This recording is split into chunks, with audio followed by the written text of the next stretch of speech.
Hi, this is Zibby Owens, and you're listening to Totally Booked with Zibby, formerly Moms Don't Have Time to Read Books. In my daily show, I interview today's latest best-selling, buzziest, or underrated authors and story creators whose work I think is worth your time. As a bookstore owner, publisher, author, and obviously podcaster, I get a comprehensive look at everything that's coming out and spend my time curating the best books so you don't have to. Stay in the know, get insider insights, and connect with guests like I do every single day. For more information, go to zibbymedia.com and follow me on Instagram at Zibby Owens. Keeonna Harris is the author of MAINLINE MAMA, a memoir. Keeonna is a writer, storyteller, mother of 5, prison abolitionist, activist, and academic, born and raised in Watts and other parts of South Central Los Angeles. She has won several honors, including a 2018-19 PEN America Writing for Justice Fellowship, a 2021 Tin House Summer Residency, a 2023 Baldwin for the Arts Residency, and a 2023 Hedgebrook Fellowship as the 2023 Edith Wharton Writer in Residence. She is a 2024 Haymarket Writing Freedom Fellow and a postdoctoral scholar at the University of Washington in the Department of Health Systems and Population Health. She is developing the Borderland Project, a mental health and community support system for women. She lives in Seattle. Welcome, Keeonna. Thanks so much for coming on to talk about MAINLINE MAMA, a memoir. Thank you for having me. I'm so excited to be here today. Thank you for sharing your really powerful story. This is completely transformative in so many ways. All the things that you have gone through, that you write about so beautifully, who you advocate for, it's really impressive. And even just navigating any relationship, like when somebody is like, I don't like how your hair looks, like, could please just like fix your hair? Like, we can all relate. Even in like the most absurd, different circumstances, there are so many threads that we all share. Correct. It's such a universal experience in that sense. Yeah. So tell everybody what your book is about. Yeah. So MAINLINE Mama for me is a love letter to women, specifically Black girls and women who've been forced into relationships with the carceral system, whether that's being incarcerated, formerly incarcerated, or women like me who are mainline mamas that are just trying to, keep a connection to a loved one. Can you explain, you do in the book, but explain what a mainline mama is? A mainline mama is a woman who has to navigate prison to keep connection to a loved one who's also a caregiver for her partner, her children, biological or not, her community.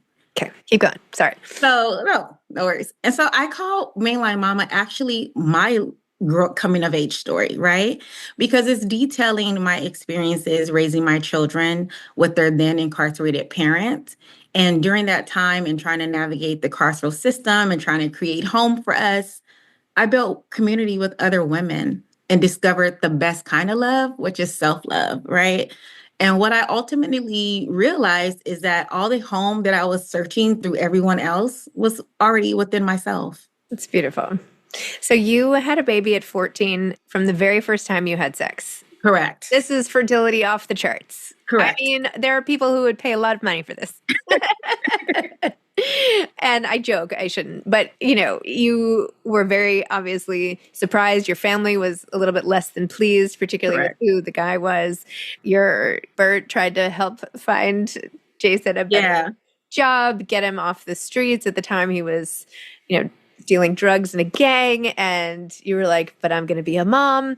Take us back to that time in your life. Yeah, it was a whirlwind because my whole life just exploded. Like the double life of Keeonna was exposed in an instant, right? And so for myself, I've always been an overachiever. I've always known like I'm going to college, I'm going to be an obstetrician, I'm going to do all these great things. My life is going to be amazing until I'm pregnant.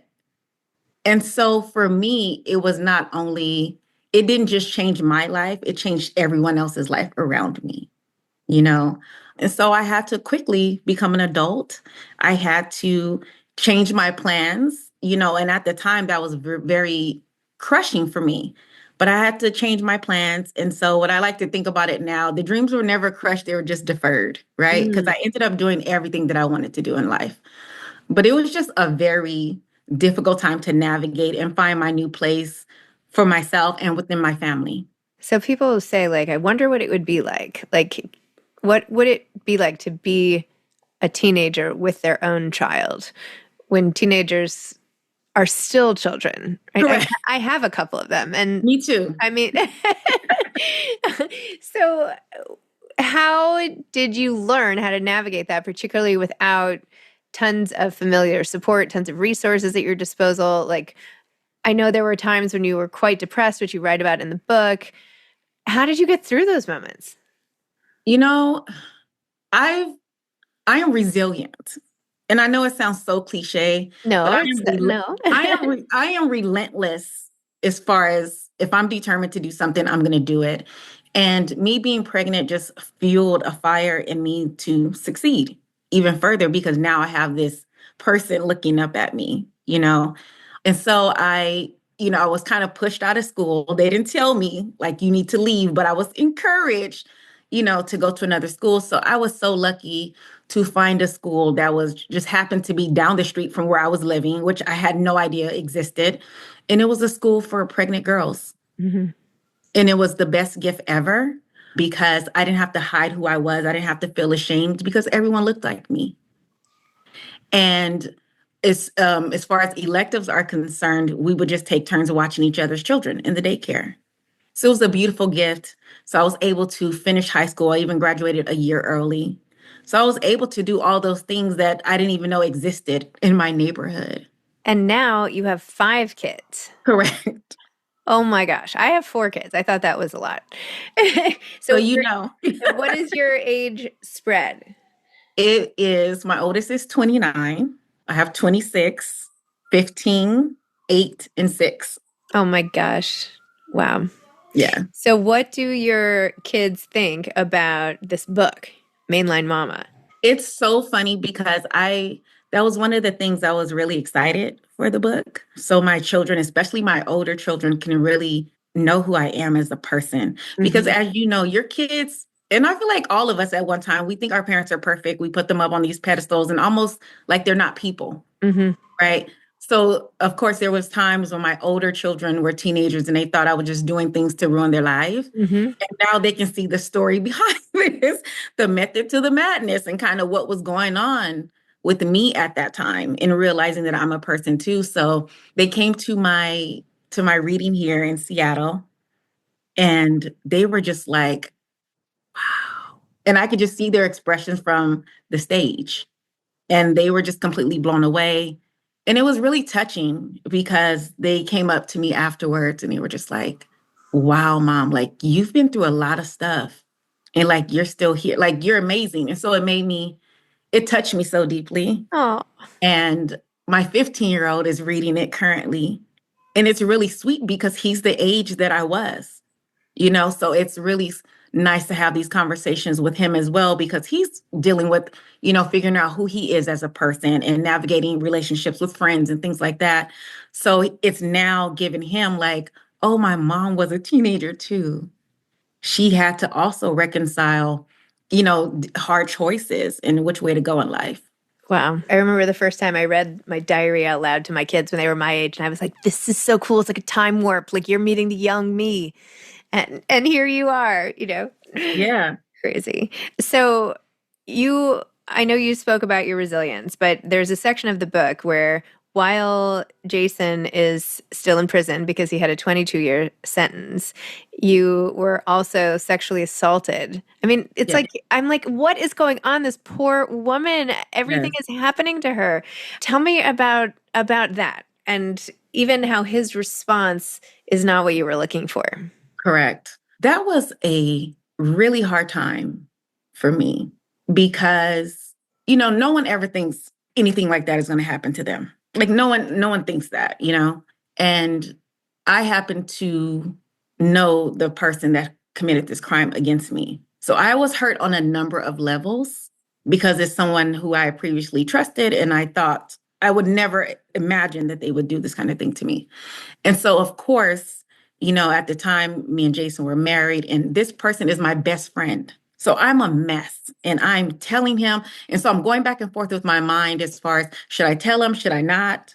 Because I'm embarrassed. I don't want to talk about it. I just kind of want to go get in the bed and lay down and never get up, right? And so I decide to tell him because he's my best friend and I'm looking for comfort, right? And I'm also thinking about my health and his health. I'm thinking about all the things that you think about. And so his reaction was just, it was heartbreaking. I remember it like it was yesterday. It was really, really heartbreaking for me because it definitely wasn't what I expected, you know?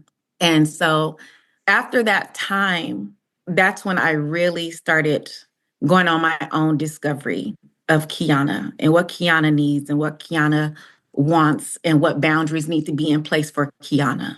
And I started going to therapy. That's what made me go to therapy. And therapy just opened up my whole world and really uncovering everything that I had stuffed down or either didn't have time to process because I had to become an adult at 15. Can you share any more about what happened? You didn't really go into depth in the book, and you totally don't have to, but I don't want to go a lot into detail because it's something I really don't like to talk about a lot. But it was a situation where we were at a mutual acquaintance house and they were having a party and everyone was having a good time. And I was not in a position to drive. So I stayed over at a friend's house, thought I was doing the responsible thing. And I kind of woke up to a person in my room that had no business being there. Oh, I'm really sorry. I'm really, really sorry. Oh my gosh. And then to have to sort of go home and take care of kids. I mean, it's just, there's a lot.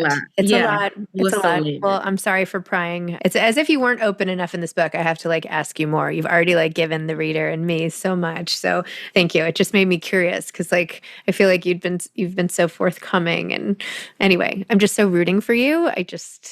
Anyway, just wanted to hear. Tell me about the work that you're doing now because you're helping so many other people. Yeah, the work that I'm doing now, I'm currently at the University of Washington, which I love. And we are currently, leaning into anti-racist justice work as far as the connection between mass incarceration and health. Mm. Because I'm not sure if you know, but I'm just going to say most folks who come home from prison or jail, they do not have the best health outcomes when they come home. And so we are trying to lean into research to kind of uncover what can be done so that folks, while they're incarcerated, are not, getting diseases or falling prey or, to death prematurely. And also when they come home, why is that happening? So we're focusing on the healthcare aspect. What are some of the most common things that are happening to formerly incarcerated people? Like what are some common diseases or what are you seeing? High blood pressure, diabetes. These are things because, the diet is not good. We all know the effects of stress on the body, especially for someone who's been in for a long time. And so for the quote unquote folks that are living on the outside, these are things that we can manage. We go to the doctor, we take our, pill once a day, and we're normally fine. We can change things with diet. But when you're locked away and you don't have a lot of choices of things, or you have to wait months to get an appointment or things of that nature, is not so cut and dry. And so these health issues, they kind of linger and they fester into worse things. And so now you have it where this person is being, okay, it's time for you to go. And then you're home for maybe a year or two, and then you hear about someone dying. Oh, wow. Well, that's amazing activism. It's wonderful to be taking care of other people. And, you made you told such a strong story about how it feels to love someone who is essentially like controlled by the state and that you feel like you don't have any rights and that even your own wedding that you had to just be up to the whim of everyone else. Like was there your back showing or not? And you have to learn all the tricks. And yet at the end of the day, there's like nothing you can do, which is really, really hard. Correct. Obviously. Correct. And I say it all the time in a jokingly way. It's like, at that time, the prison was my real boy. That's who I was in a real relationship with. Because it was me and the prison negotiating. It wasn't me and my then partner. It was like everything had to be involved with the prison. Do you have any parenting advice? Oh, yes. Uh, I do. I think, and these are just lessons I've also learned myself in my journey. I think it's very important to check in with your kids. And I think, in this life, everyone's busy. We're on our phones, we're working, our kids are doing 50 million activities, but really check in on them. Like check in and see how their heart is doing. How's your heart? Not just, like how was school, things like that, but really check in with them. And also, I've learned to, when I am making these big decisions for my family, of course, I consider my children, but I want to hear their opinion, or I clarify things. So if I make a decision, I used to just be very much like, this decision is made and that's it. But let me give you some clarity on why this is happening. So it takes a lot of the guesswork out. There's no, underlying resentment that doesn't need to be there. Everyone's on the same page about why we're moving in this direction. Very good advice. Thank you for that. Amazing. Are you doing any more writing? Yes, I am doing a number of things. I'm working on the second book, which I'm very excited about. It's looking like it's going to be a matrilineal memoir of relationships, tracing connections between health and family. Because I really want this next book to kind of explore the legacies that are passed down that we don't talk about, which are the legacies of silence and sadness and kind of the loss of oneself, which are unfortunately traumas usually forced on women, and that manifests as illness, as we can see, all these autoimmune diseases and things like that. Because doctors, they take a family history of recurring ailments, but I want the next book to explore how our bodies are connected to relationships. So I'm working on the next book. And because I'm such a dreamer, I would love to see Mainline Mama adapted. I would just love it. Yeah, so that's what I'm working on at this time. Amazing. Well, Keeonna, thank you so much. Thank you for sharing your story and being so inspiring and sharing your resilience and your wisdom and the desire, the essentialness of self-love throughout all of it. So thank you so much for having me. I wish we could do it in person. I saw you online and it looked really cool. I know. I only asked you if we were around here. I organized it a week ahead. Cool. Oh, sorry. Yeah. I'm sorry. If I come to, you're in Washington State somewhere? Or, yeah, I'm in Seattle. Yeah. So if I come to Seattle, let's do it on stage. Sound good? Okay. Okay. All right. Thanks so much. Thank you. Bye-bye. Bye. Thank you for listening to Totally Booked with Zibby, formerly Moms Don't Have Time to Read Books. If you loved the show, tell a friend, leave a review, follow me on Instagram @ZibbyOwens, and spread the word. Thanks so much. Oh, and buy the books.